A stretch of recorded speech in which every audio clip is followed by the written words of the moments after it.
Hola navegantes, yo soy Maggie y les doy la bienvenida a este segundo viaje por sus recomendaciones.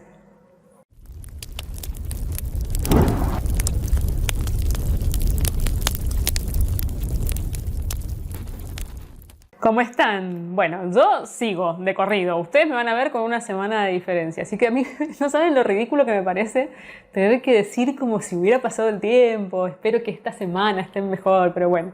Todas esas cosas que ustedes saben que por ahí hacemos.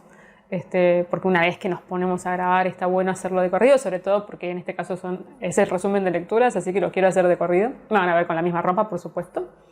Porque no voy a hacer la parada de cambiarme en el medio, que también lo he hecho. Bueno, en fin, cosas que no tienen nada que ver con el tema de las lecturas. Seguimos por el recorrido de las otras 9 lecturas que hice durante el mes de enero. Siempre muy buenas, siempre disfrutándolas. Espero que también ustedes las disfruten. Bien, la siguiente lectura que terminé durante enero, que para ustedes en este video es la primera, pero para mí fue la 10ª, también corresponde a un autor que no tenía la menor idea que existía y lo lamento terriblemente, pero al mismo tiempo estoy muy agradecida por haberlo conocido y esto es gracias a Jonathan Guzmán. Te agradezco muchísimo, Jonathan. Además, él me dejó en el comentario el por qué me recomendaba a este autor y que era un autor que lamentablemente no había estado tan en boga a pesar de que participó de la época del boom latinoamericano. Este autor es peruano y es Julio Ramón Ribeiro. Y lo que leí fue Por las azoteas. En realidad me recomendó específicamente este cuento, que se llama Por las azoteas, pero yo primero leí el cuento y quedé fascinada. Y entonces leí todos los demás cuentos que están incluidos en un libro que se llama, esperen que lo veo, Las botellas y los hombres, escrito o editado en 1964. No podía parar de leer los cuentos realmente. Además los fui mechando, varios los leí en el momento, pero después los fui mechando a lo largo de las otras lecturas. ¡Qué increíble escritor!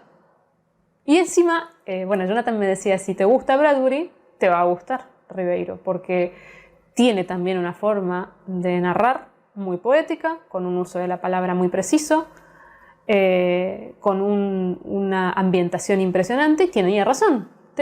O sea, no sé si lo compararía, o sea, no sé si me da las mismas sensaciones que Bradbury, pero sí que me da esa sensación de encontrarse con un escritor que maneja perfectamente el cuento, que, vuelvo a decir, para mí el género cuento es uno de los más difíciles de lograr, porque en muy pocas palabras o en una extensión corta, tiene que transmitirte un mundo el autor, y para eso se necesita maestría.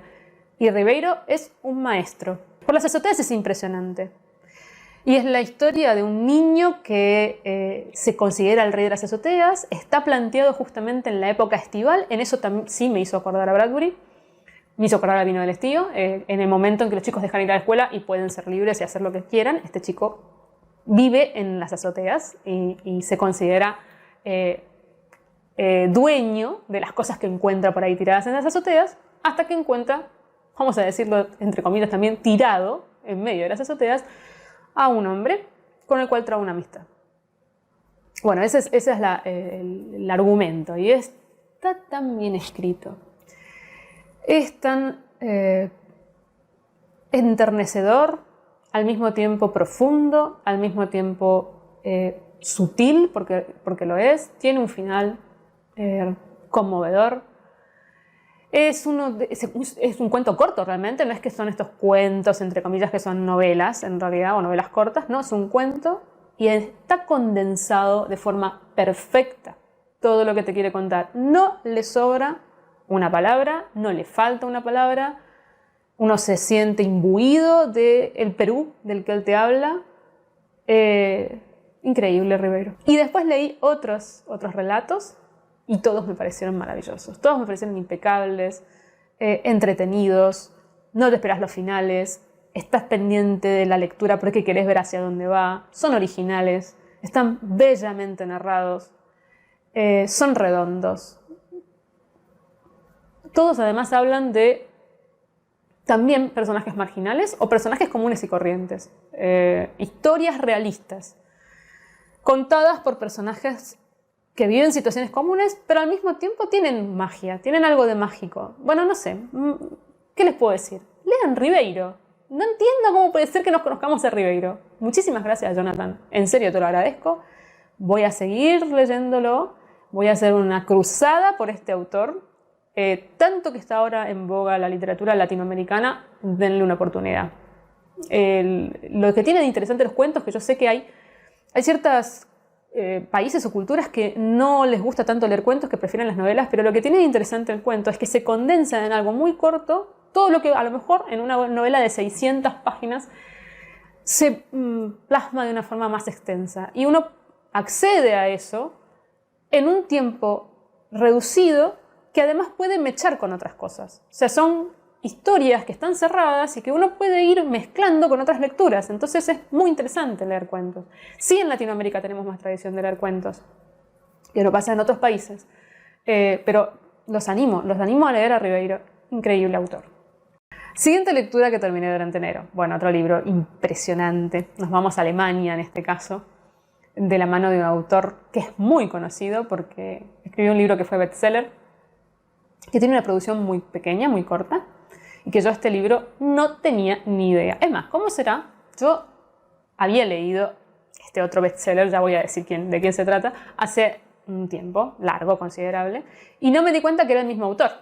O sea, yo dije, hay un autor que no conozco. Bueno, empecé a leer y me encontré semejante maravilla de libro. Claro, yo siempre investigo sobre los autores y ahí descubro quién es. Y estamos hablando de Patrick Süskind, el autor de El perfume, que me imagino que todo el mundo sabe o porque lo leyó o porque vio la película, la adaptación. En este caso es La paloma, el libro que me recomendó Eduardo Velarde. Eduardo, también te agradezco muchísimo la recomendación. Me encontré un libro que, si vamos a hablar de metáforas en la literatura o metáforas en lo que, no sé, en el arte en general, bueno, este sería como un ejemplo, porque es un libro que trata sobre una historia aparentemente absurda. Es un personaje que tiene una vida bastante anodina y que toda su vida ha sido una vida rutinaria, que no, realmente él es una persona que está muerta en vida, o sea, no tiene contacto emocional con el mundo, y que un buen día, saliendo del departamento de su casa, o sea, de su casa, se encuentra una paloma en el pasillo. Yo lo digo y me río porque realmente es que como que la temática parece absurda, pero no lo es. No es absurdo lo que plantea Süskind. Esa paloma a este personaje lo desconfigura. Y entramos en una vorágine de neurosis, por decirlo de alguna manera. Cuando empecé a leerlo me recordó muchísimo a El bigote. Si ustedes han visto mis videos anteriores, en uno de los videos de libros peculiares hablo del bigote de Carrer, que tiene también parte de una premisa así que parece absurda y después termina siendo un libro muy psicológico. Bueno, esto lo mismo, pero este libro fue escrito 30 años antes. O 40, no sé. Bueno, es de la década del 80. Yo no sé si el de Carrer es del 2010 o es de ahora, pero bueno, hay una diferencia importante. Yo creo que Carrer realmente se vio influenciado por La paloma, que según después lo que estuve averiguando fue un libro bastante famoso. Yo no lo conocía, pero eso no quiere decir nada, mi mundo es muy pequeño. La cosa es que a raíz de esta situación, que nos puede parecer un evento totalmente fortuito y trivial, el personaje entra en una cascada de cuestionamientos de qué es su vida, para qué está viviendo de la forma en que está viviendo, por qué está viviendo así. Todo eso que él se había,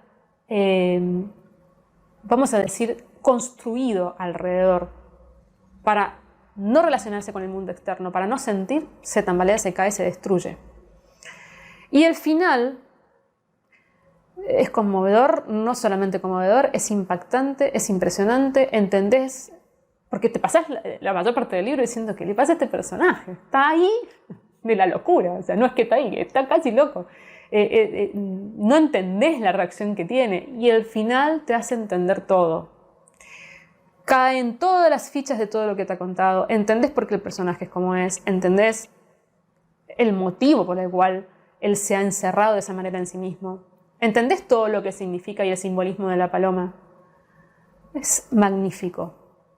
Otro libro que me encantó. Qué buen desarrollo. Muy parecido a lo de La nieta del señor Lin. Esos giros que hacen que uno en retrospectiva entienda todo lo que leyó. Y al mismo tiempo que eso que uno entiende no sea fortuito, realmente tenga significado simbólico, sea algo que te deja un montón de reflexiones. No es que, bueno, ya entendí porque, no sé, estoy leyendo un policial y al final descubro quién es el asesino. No, tiene toda una connotación increíble, impresionante. También un libro que se lee muy rápido, también está hermosamente escrito. Este escritor tiene la particularidad, ya me pasó con El perfume, de que es magnífico describiendo. O sea, que es impresionante. Es difícil describir bien y que lo que describís, el otro que no está en tu cabeza, lo imagine como si fuera una película. Sos quien tiene esa capacidad. Pero es que incluso, hasta a nivel sensorial, hay una parte que describe una comida de este personaje, algo que está comiendo, que es que sentís el gusto. Es impresionante. Me parece algo realmente a destacar porque no siempre pasa. O sea, uno puede decir, describe muy bien las situaciones y uno más o menos se va haciendo la idea. Pero es que esto es más que describe muy bien, es que uno siente lo que te está describiendo. Increíble, qué buena novela. Se las recomiendo, pero no saben cómo. Bueno, como en general todo lo que he estado diciendo. Pero esta realmente creo que es fácil, es llevadera, es corta y encima profundísima. Bueno, el siguiente libro que terminé durante enero, y lo digo así con una sonrisa porque es un libro muy raro. Es un libro peculiar, va a entrar dentro de los peculiares la edición que haga durante el 2022 y me lo recomendaron justamente como libro peculiar en uno de mis videos de libros peculiares. O sea, estaba muy bien recomendado. Y es gracias a Getsemani González, otro lector que siempre me encantan los comentarios que me haces y también me sigue hace bastante. Y que coincidimos bastante con gustos y bueno, te agradezco muchísimo esta lectura porque realmente qué lectura más rara. Estamos hablando de Casa de Conejos del escritor uruguayo Mario Levrero. Bueno, también tenía yo en miras a Mario Levrero, más que nada con Novela Luminosa, que además la tengo comprada y está ahí esperándome. Casa de Conejos lo había visto un poco como al pasar y como no había sabido muy bien de qué se trataba, bueno, no le había dado mucha importancia. Es que realmente es más raro. Qué libro extraño, pero qué bueno que está. A ver, el qué bueno que está me surgió hacia la mitad del libro. Empecé a leer y la sensación era, ¿qué estoy leyendo? ¿Qué es esto? Está compuesto de relatos muy, muy cortos, muy breves, incluso algunos hasta de una única frase, que tienen como temática una caza con Z, de conejos, pero que en realidad decir eso es decir nada. Porque es como una reversión de las fábulas, pero también de cuentos tradicionales, del estilo de Hermanos Grimm. Pero muy surrealista. Hilarante. Hay momentos en que uno no puede parar de reírse. Hay momentos en que es totalmente desagradable. Al principio incluso me parecía, sí, desagradable. O sea, como, ¿qué es esto? No le podía dar ningún tipo de justificación. Parece totalmente incoherente, pero yo les aseguro que si siguen leyendo, en algún punto toda esa incoherencia empieza a tener sentido. Cosa más rara que he leído que esta, no sé. Creo que está entre el top de los libros peculiares. Porque es como que uno entra a ese mundo y en algún momento lo abraza y dice, bueno, listo, esto es así, yo lo voy a tomar como lo que es, no le voy a tratar de dar explicaciones de ningún tipo, ni encasillarlo en nada, lo voy a disfrutar, me voy a reír, voy a pasarla bien, voy a encontrar ciertas dobles o triples lecturas que las hay. Hay veces que no, hay veces que solo por el disfrute de leer lo que él te propone, escribe sumamente bien, Levrero. Y es eso, y es como sentarse y dejarse fluir con lo que uno lee. Y terminó siendo, o sea, empezó como diciendo qué cosa es esto, qué raro. Me encantó. Cómo lo disfruté. Lo digo con una sonrisa porque realmente es lo que me produjo. ¿Qué experiencia más extraña? Muchas gracias, Getsemani, realmente, bueno, me encantó. Yo digo Getsemani, pero no sé si es Getsemani. Bueno, interpreto tu nombre al estilo italiano, pero si no es así, bueno, me vas a corregir ahí en comentarios. Te agradezco muchísimo. Va a ir a peculiares, lo prometo. Bien, el siguiente libro que terminé durante enero fue Los Altísimos, de Hugo Correa Márquez, un escritor chileno. Y este libro tiene sus peculiaridades también, que ya las voy a comentar. Me lo recomendó, ahí lo leo para no olvidarme, Santiago Figueroa Noel, hace un tiempo atrás, porque no sé si es que yo había hablado de Bradbury o había dicho algo sobre la ciencia ficción, pero bueno, en la idea de que leyera este libro que era de ciencia ficción latinoamericana, que no es común, la verdad. En general, la literatura latinoamericana por la ciencia ficción no se va demasiado. Y que además, como dato muy peculiar, era un libro que había recomendado Bradbury. O sea que el mismo Bradbury en su momento le gustó, lo leyó y hizo que el autor entrara en el círculo de escritores de ciencia ficción estadounidenses. Así que bueno, a ver, venía con una impronta que yo dije, esto lo tengo que leer. Por suerte salió en el sorteo, estas cosas que pasan. A veces puede ser que sea la energía de uno hace que salgan ciertas cosas. Y bueno, me encontré con un libro que está escrito en la década del 50, finales del 50, eso hay que tenerlo muy en cuenta porque muy, muy actual. O sea, realmente increíble el planteo del mundo que el autor hace. Es futurista, aunque sea una estupidez decir esto con respecto a un mundo pensado en el futuro, pero me refiero a que las cosas que él plantea, un poco como pasa con Bradbury, etc., después, al pasar todo el tiempo que ha pasado, no son ridículas, incluso son actuales. Se podría decir que tenía una visión a futuro importante. La historia parte, digamos, de un personaje que se encuentra en una clínica, no sabe muy bien cómo es que llegó ahí, ni por qué está ahí. La gente que lo rodea es bastante extraña y termina descubriendo que está en un, vamos a decir, mundo ficcional, de ciencia ficción. No quiero desvelar mucho de la trama porque lo que tiene de interesante es que es como una especie de matrioshka. O sea, uno cree que la historia va por un lado y de repente baja un nivel y va por otro y de repente va por otro y así. O sea, él va cambiándote la perspectiva de lo que vos considerás que estás leyendo. La matrioshka por ahí, o la cebolla también podría decir que son las capas de la cebolla, no es un buen ejemplo en el sentido de que va de lo mínimo a lo máximo. O sea, empieza situándote en un lugar pequeño, en un contexto pequeño y después ese contexto se amplía a algo aún más grande y después a algo aún más grande y después a algo aún más grande hasta hacerse algo como universal, algo que no podemos abarcar. Es una visión desde lo micro a lo macro, pero como en capas o como una matrioshka. O sea, vas pensando que crees que la historia va para ciertos lados y de repente te da un giro y la historia cambia totalmente. Es muy interesante lo que plantea. Hay una crítica, es un mundo distópico, eso olvidé decirlo también, como muchas de las distopías de esas décadas. Hay una crítica muy clara al comunismo, también es algo que es bastante común en las distopías de esas épocas. Lo que me pasó con este libro es que se me hizo muy denso, muy denso. Es ciencia ficción dura. Hay momentos en que es tan descriptivo con respecto a las ciencias, a la tecnología, al mundo que te está planteando que abruma. Y por otro lado se me hizo denso porque no hay una historia en realidad. Esto que yo les cuento de cómo es que parte el argumento en realidad no es mucho más que eso. Es bien característico de cierta época de la ciencia ficción que no importa tanto la historia o el hilo conductor o el argumento, sino todas las reflexiones que el autor hace con respecto al mundo que te plantea. Porque siempre hay como es un conductor de algún tipo de crítica, bueno, o puesta en foco de ciertas cosas. En este caso, realmente es que el argumento no existe.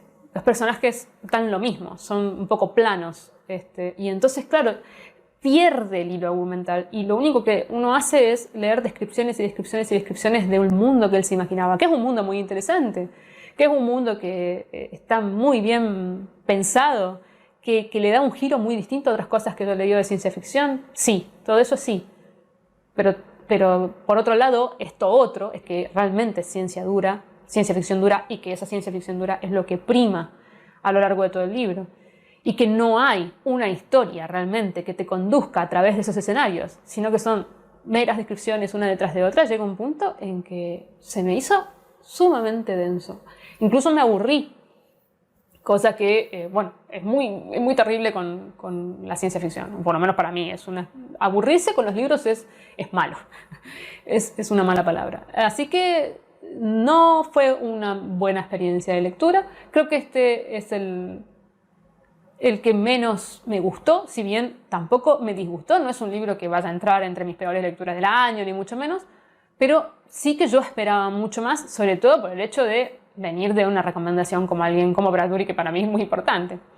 Así que bueno, nada, esa es mi percepción, por supuesto, no tiene por qué ser la de todo el mundo. Bueno, la siguiente recomendación que leí durante enero fue gracias nuevamente a Silvia Magnani. Son estas cosas de los sorteos, salió 2 veces. Y es Una letra femenina azul pálido del escritor del Imperio Austrohúngaro, pero en realidad es de la República Checa, Franz Werfel. Yo de este escritor pensaba que no había oído nombrar nunca. Después me di cuenta que en la biblioteca de mis abuelos sí tenía una obra de él, que tiene que ver con el canto de Bernadette, que parece que además es de un estilo que nada que ver a lo que normalmente le escribía. Y después me enteré, como dato curioso, que este escritor fue el tercer marido de Alma Mahler, que fue la mujer de Gustav Mahler, otro gran artista, compositor y director orquestal, también del Imperio Austrohúngaro, que también era judío, lo mismo que Werfel, y que fue el que sirvió de inspiración para el personaje de Muerte en Venecia de Thomas Mann. Fíjense cómo toda la cultura de esa época estaba relacionada entre sí y todo tiene su conexión. Yo, obviamente, cuando estudié Historia de la Música, tengo que haber estudiado sobre este escritor, porque, bueno, Alma Mahler es un personaje y una figura muy importante, y vimos con quién había estado casada, porque además todos artistas y todos muy, muy importantes, personajes culturales, así que simplemente es que se me olvidó. Y fue un encuentro maravilloso. Este libro está muy, muy bien escrito, tiene un uso perfecto del lenguaje, con palabras que incluso tuve que ir a fijarme en el diccionario mientras lo estaba leyendo, porque realmente es que usa la palabra justa, perfecta, un manejo del lenguaje increíble y sobre todo una gran sutileza. ¿Y a qué me refiero con esto? La historia gira alrededor de un personaje que representa el prototipo de persona vienesa de la alta sociedad, de una minoría muy particular de la alta sociedad vienesa, que además ocupa un cargo político, que está en una época histórica que es la previa a la Segunda Guerra Mundial, en el momento en que Viena está pensando si se anexa o no a Alemania con respecto a todo lo que sabemos que representa Alemania con respecto a la Segunda Guerra, en un momento, por lo tanto, muy conflictivo política y socialmente, en donde Viena estaba como una patita en cada lado entre si declararse realmente nazi o no. Vamos a hacerlo así de absolutista. Y este personaje está en el centro de toda esta movida y además él toda la vida tuvo una vida absolutamente cómoda, con una persona que tenía muchísimo dinero, que no se le preguntaba mucho nada, que además no es que sea simpatizante nazi, pero tampoco no lo es. O sea, es un personaje que es como el típico personaje de esta época y de otras muchas épocas, que es que no saben muy bien de qué se trata lo que está pasando, no quieren saber de qué se trata, mejor mirar para otro lado, total a mí no me afecta. Así que mientras pase en otro lugar o otros digan que lo que sucede con los judíos es porque se lo merecen, y bueno, como acá lamentablemente alguna vez y varias veces hemos escuchado en países latinoamericanos que vivimos el proceso, algo habrán hecho. Y esa postura, que es muy cómoda, es la postura de este personaje principal. Y justamente Werfel, que es judío y que tuvo que escaparse junto con Alma Mahler, se fueron hasta Estados Unidos cuando empezó todo lo que se fue perfilando y lo que después fue la Segunda Guerra, en vez de hacer una crítica de esa sociedad a través de la víctima, lo hace a través del victimario. Y ni siquiera del victimario directo, del victimario indirecto, que es muchísimo peor. Entonces, con ese claroscuro, con ese tener que meterse adentro de un personaje que ve el mundo de esa forma, hay un choque de lo que uno está leyendo impresionante y profundísimo. Y termina siendo un libro que te deja muchísimo, que es impactante, que te rompe un poco por dentro, que no necesita de la obviedad para hacerte sentir todo el horror que fue esa época. Increíble, realmente impresionante, muy, muy bien escrito. Muchísimas gracias, Silvia, otra gran recomendación. Les recomiendo que lo lean. Bueno, la siguiente lectura que tuve que hacer en enero fue una lectura con la cual yo tenía, vamos a decir, prejuicios, por decirlo de alguna manera, y tampoco esperaba demasiado, porque está dentro de lo que es terror, género que a mí, dentro de la literatura, mucho no me llama la atención, y encima trata sobre vampiros.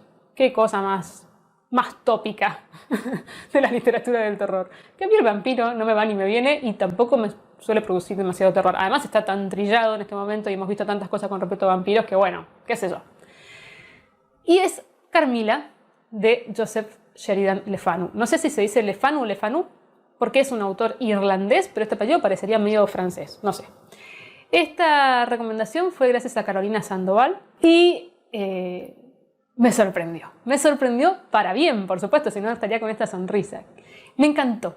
Y me parece fantástico porque además es una novela corta que es trepidante, que no puedes parar de leer, que necesitas saber hacia dónde va, por más de que te parezca recontra obvio hacia dónde va y que no haya nada nuevo en lo que uno se encuentra, porque ya conocemos las historias de vampiros y para dónde van las historias de vampiros. De todas maneras, uno necesita saber hacia dónde va la historia que está leyendo. Además, trata temáticas que son totalmente chocantes. Yo me imagino esta novela que fue escrita, publicada en 1872, lo que debe haber molestado a la sociedad pacata victoriana. Debe haber sido un golpe terrible.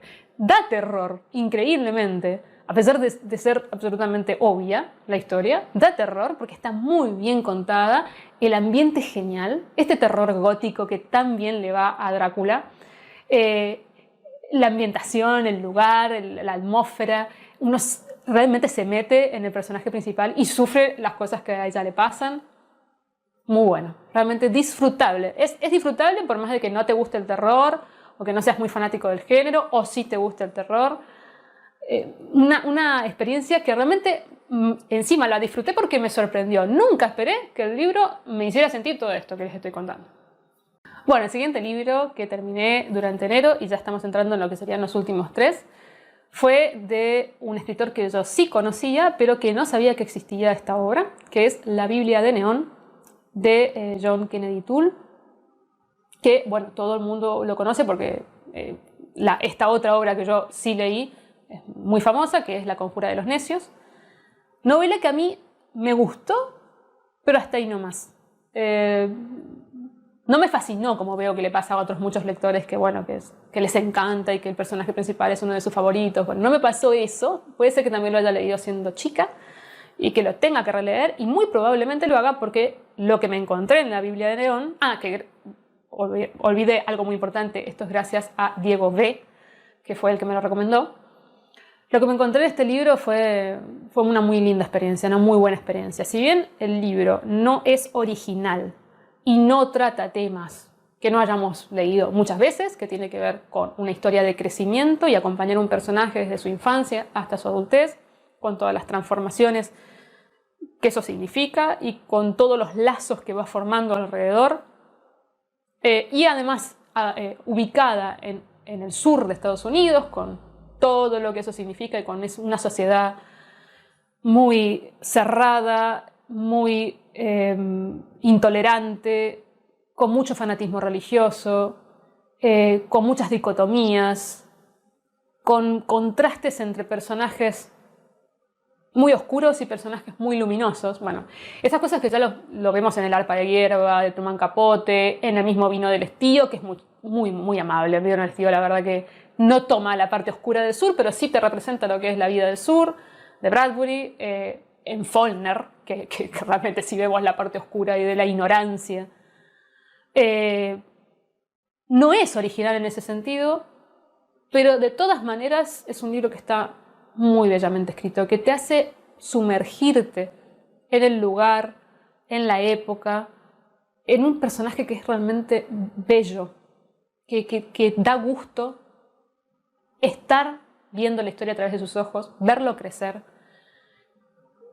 ver hacia dónde va, lo acompañás porque realmente da gusto acompañarlo. Es un personaje muy dulce, muy tierno, que le pasan cosas muy terribles. Es una historia que tiene grandes contrastes como es la sociedad misma. Hay momentos muy luminosos dentro de la historia, momentos muy oscuros, momentos dramáticos, momentos bellos. Es muy costumbrista, podría decirse, es muy realista.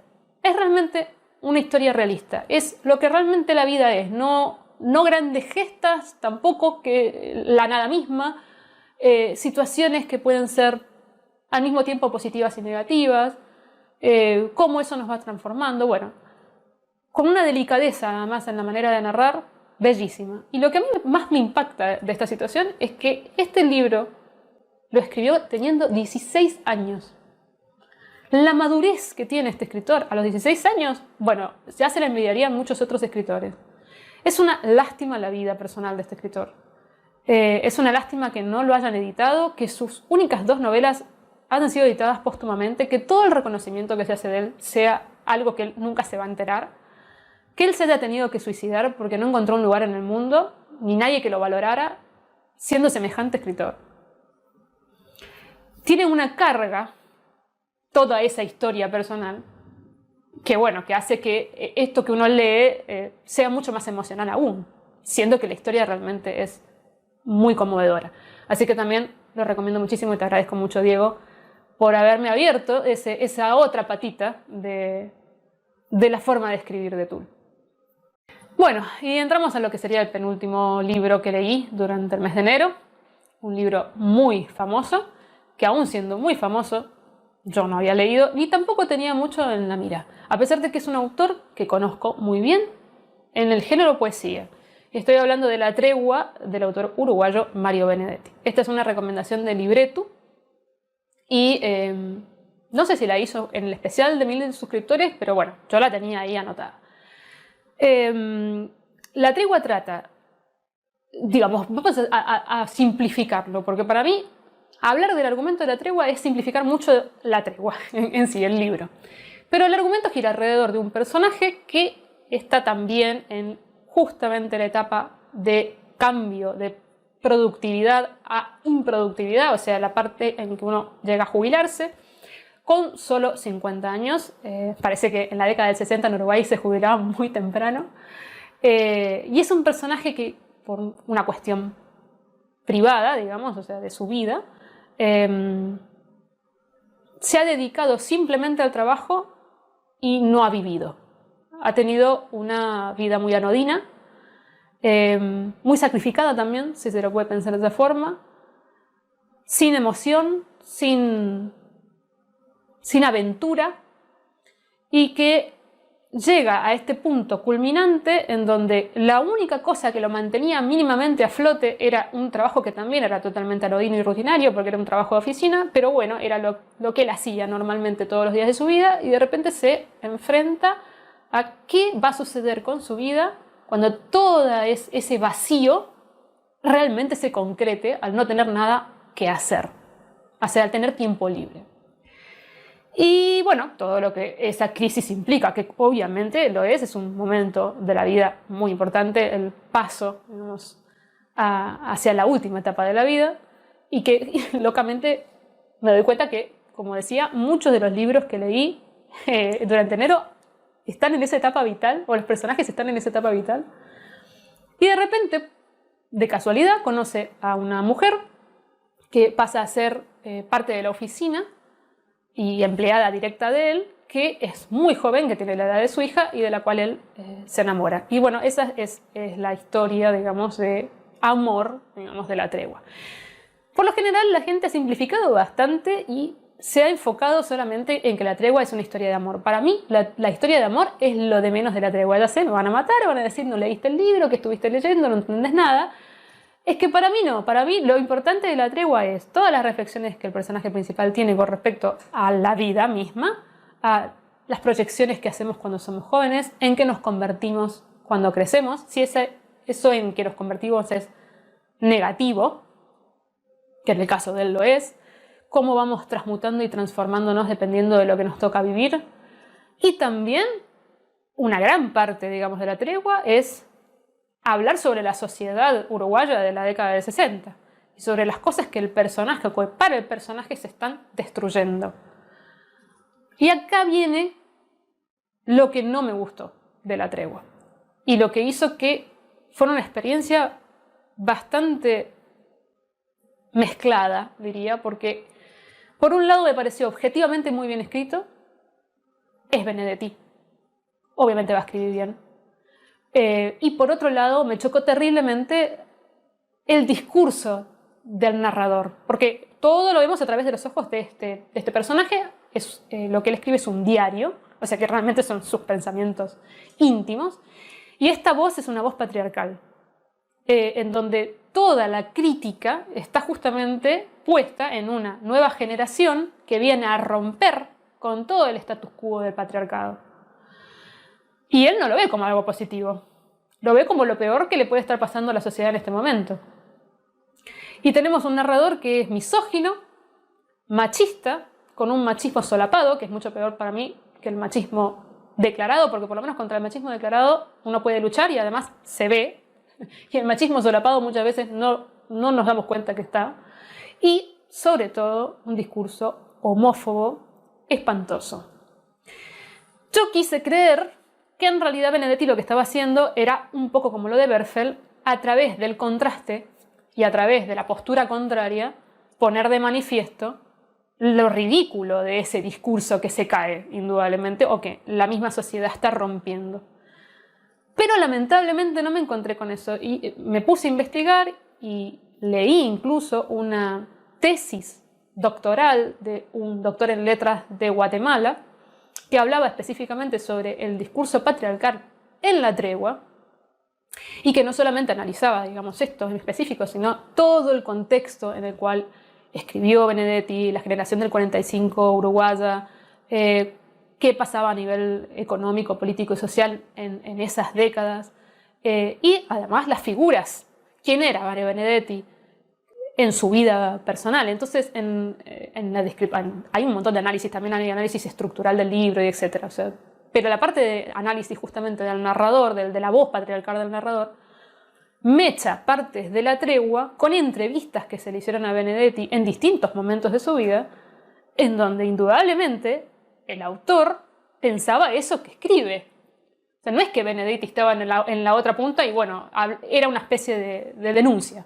No, él realmente pensaba así, pensaba que se estaba cayendo la estructura social, que el matrimonio heterosexual, que era lo que sostenía la sociedad, ya no estaba más, y que todo lo que era en contra a ese discurso mayoritario o a ese discurso que venía imperando durante tanto tiempo era degenerado y había que erradicarlo.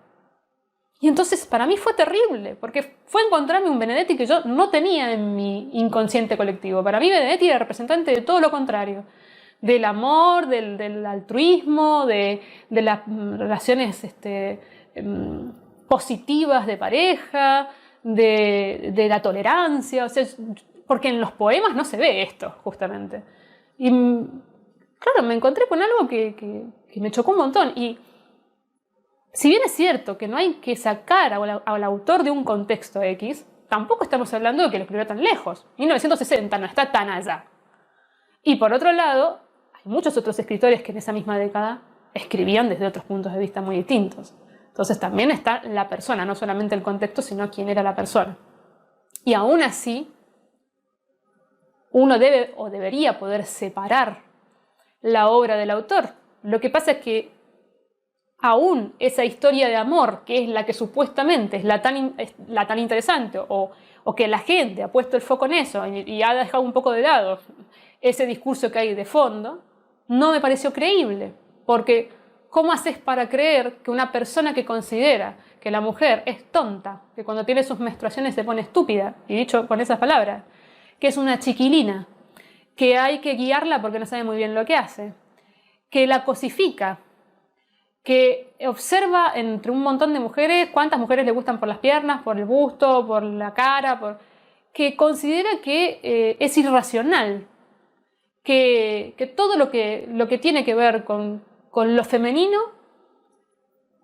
es menos que lo masculino, y que si llega a haber algo femenino en lo masculino, eso es degenerado. ¿Cómo se hace para creer que una persona que ve así al otro se puede enamorar de ese otro? Es que es muy difícil. ¿Qué es una relación? ¿De qué? Como si fuera tu animalito que te gusta mucho porque es bonito.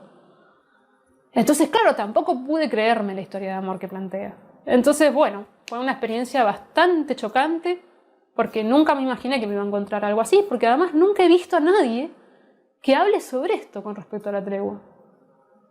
Y eso me parece casi hasta que me asusta, porque o estamos decidiendo hacer de cuenta que no pasa nada, porque total es Benedetti y es muy buen escritor, entonces mejor no hablemos de este tema, o no lo estamos viendo.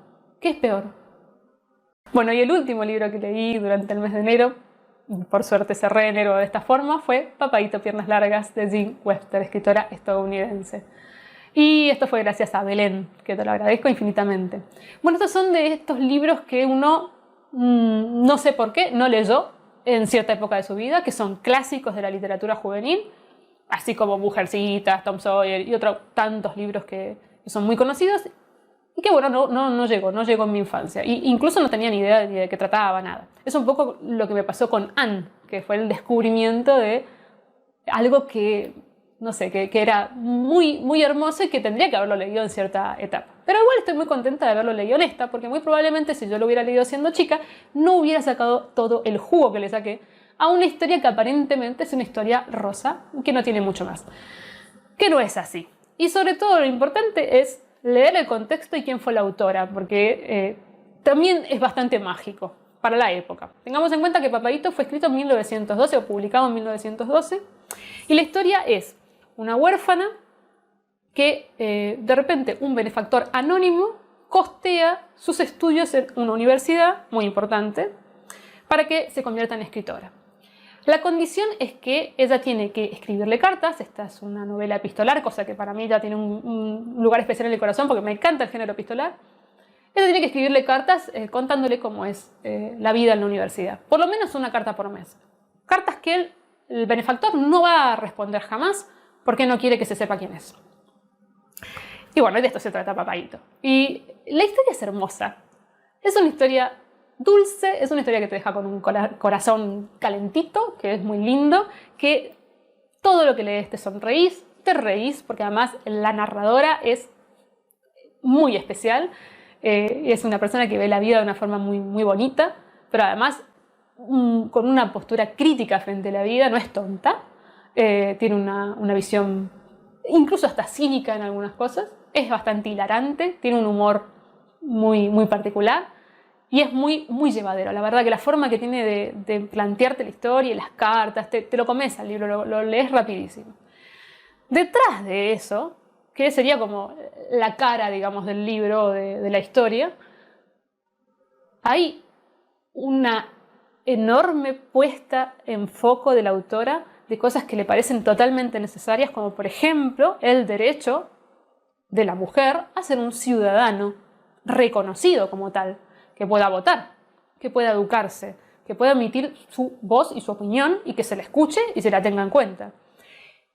Estas cosas no te las dice, no te las refriega por la cara, las va mechando con un montón de otras cosas y el crecimiento mismo del personaje, que se hace muy natural. No es algo que sea una moralina o un aleccionamiento de cómo debería tomarse la vida.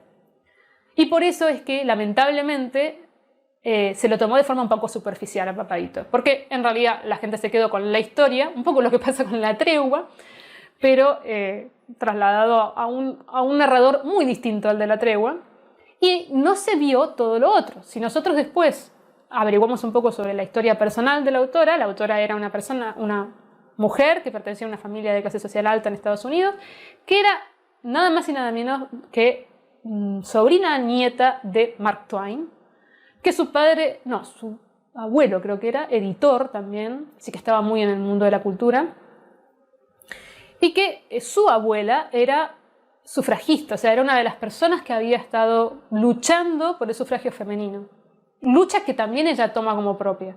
Además ella era socialista, cosa que en Estados Unidos, en el capitalismo estadounidense, es un poco un insulto, y sobre todo en ciertas clases sociales, y abogaba por los derechos de los niños, por los derechos de los huérfanos, de aquellos chicos que no tenían la culpa de haber nacido en una situación X y que no tenían por qué estar en morideros. También de las situaciones de la cárcel, o sea, de los derechos de los presos. O sea, una persona muy particular, que vivió además en consonancia con lo que ella pensaba. y que se nota en lo que está escribiendo. Y eso es lo que tiene de maravilloso Papaíto, que es una lectura actual. Uno lee el libro y no siente que fue escrito en 1912. Siente que muchas cosas, incluso que ella predica, por decirlo de alguna manera, son actuales el día de hoy. Y la postura frente a las relaciones humanas es una postura totalmente diferente a lo que decía yo con respecto al libro anterior. Vos, para poder relacionarte con alguien, tenés que pensar que ese alguien es tu igual y tratarlo de esa forma. Porque si no hay respeto por el otro, ni por el pensamiento del otro, puede haber lazos reales. No se pierdan Papaíto Piernas Largas. Si no quieren ver todo esto que digo que tiene, no importa, porque la historia es bella. Les va a encantar. Bueno, y hasta aquí llegamos. Para mí esto ha sido un tour de force, porque no solamente yo grabé todo esto de corrido, ustedes lo están viendo en 2 partes, pero yo no lo hice en 2 partes, así que hace más de 2 horas y pico que estoy hablando, sino que encima en el medio el celular, que es el que graba, se apagó, así que tuve que volver a grabar toda la última parte de este video. En este momento estoy muy cansada, pero espero que ustedes lo hayan disfrutado. Les agradezco nuevamente las recomendaciones. Fueron impecables, aún las que no coincidieron y no me gustaron del todo o no me terminaron de convencer. Aún así considero que fueron grandes lecturas, porque como les digo, lo importante no es coincidir, sino el acto de compartir, que es un acto de amor, sobre todo cuando uno comparte lo que le gusta, lo que lee, lo que le hace sentir bien con otros. Así que les agradezco muchísimo. Muy probablemente esto vuelva a repetirlo cuando sigamos aumentando en número. Y yo voy a estar más que gustosa de hacerlo porque la experiencia fue bellísima. Muchísimas gracias, nos estamos viendo en el próximo viaje.